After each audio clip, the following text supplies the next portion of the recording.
இது வந்து சீமை அகத்தி சோப். இந்த சோப்பு முகத்துக்கு ரொம்ப பொலிவு கொடுக்கும்.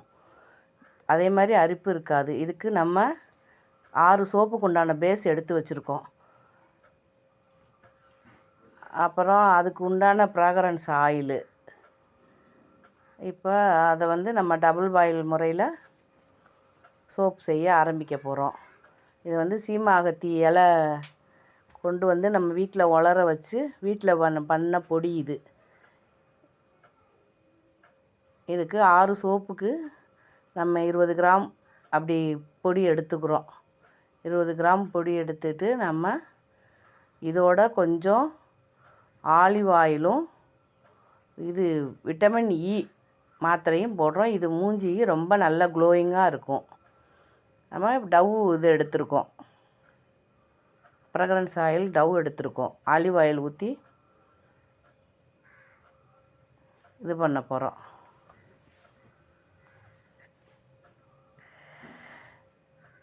இப்போ இதை நம்ம ரெடி பண்ணிக்கிறணும்.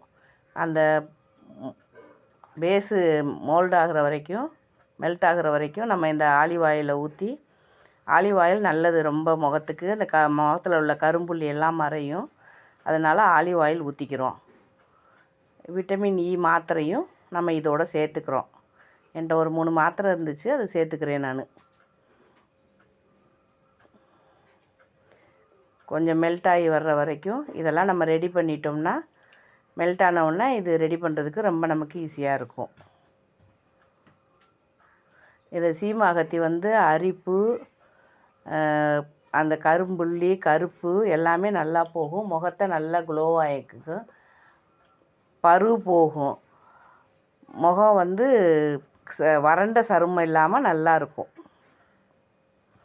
நம்ம ரெடி பண்ணி வச்சது மெல்ட் ஆகிட்டு இருக்கு. இப்போ ஆனவுடனே நம்ம ரெடி பண்ணி வச்சுருக்க சீமை அகத்தியை இதில் ஊற்றி மோல்டில் ஊற்ற வேண்டியதுதான். நான் ஊற்றிட்டு உங்களுக்கு காமிக்கிறேன்.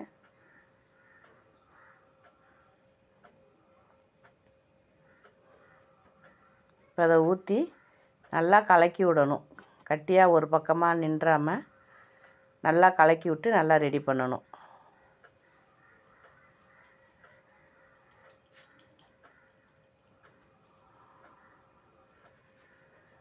ஏன்னா இதில் நம்ம ஆலிவ் ஆயிலெலாம் ஊற்றிருக்கோம். அந்த ஆயிலெலாம் மேலே அந்த ஸ்பூனில் நின்று வேஸ்ட் ஆயிரும். அதனால் நான் எல்லாத்தையும் நல்லா வலிச்சு விட்டுக்கிறேன்.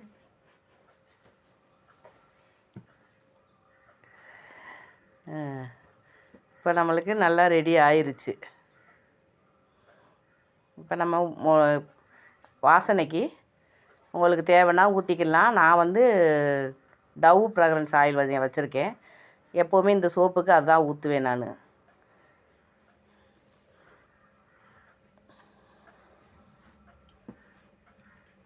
இப்போ நம்ம ரெடி ஆகிடுச்சு. மோல்டில் ஊற்ற போகிறோம். ஊற்றிட்டு அது ஒரு 4 மணி நேரம் ஆகும். ரெடி ஆனோன்னா உங்களுக்கு நான் எடுத்து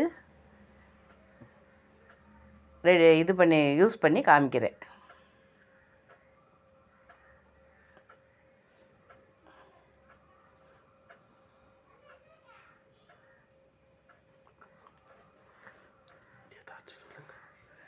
இது வந்து இந்த சோப்பு ஒரு தடவை போட்டோம்னா நம்மளுக்கு அந்த சோப்பே திரும்பி அந்த சோப்பு தான் வேணுன்ற மாதிரி இது நல்ல சோப்பு.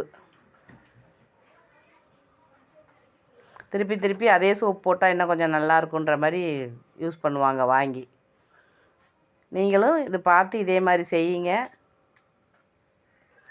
யூஸ் பண்ணுங்கள். லைக் போடுங்க, ஷேர் பண்ணுங்கள், லைக் போடுங்க, சப்ஸ்கிரைப் பண்ணுங்கள்.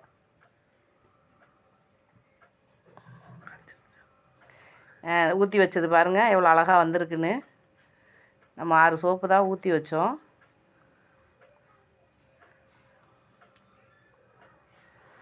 நம்ம இது மெல்டன் சோப்புன்றதுனால நம்ம எடுத்த உடனே பேக்கிங் பண்ணுற மாதிரி இருக்கும். நான் இப்போ உங்களுக்கு கை கழுவி காமிக்கிறேன், யூஸ் பண்ணி காமிக்கிறேன். ஆனால் நல்ல தரமான பேஸ் வாங்கினா நல்ல நுரை வரும். இதில் வந்து நம்ம எந்த கெமிக்கல் எதுவுமே சேர்க்கலை. பேஸ் வாங்கும்போதே நம்ம நல்லா பார்த்து வாங்கினோம்னா நமக்கு நல்லா யூஸ்ஃபுல்லாக நல்லாயிருக்கும்.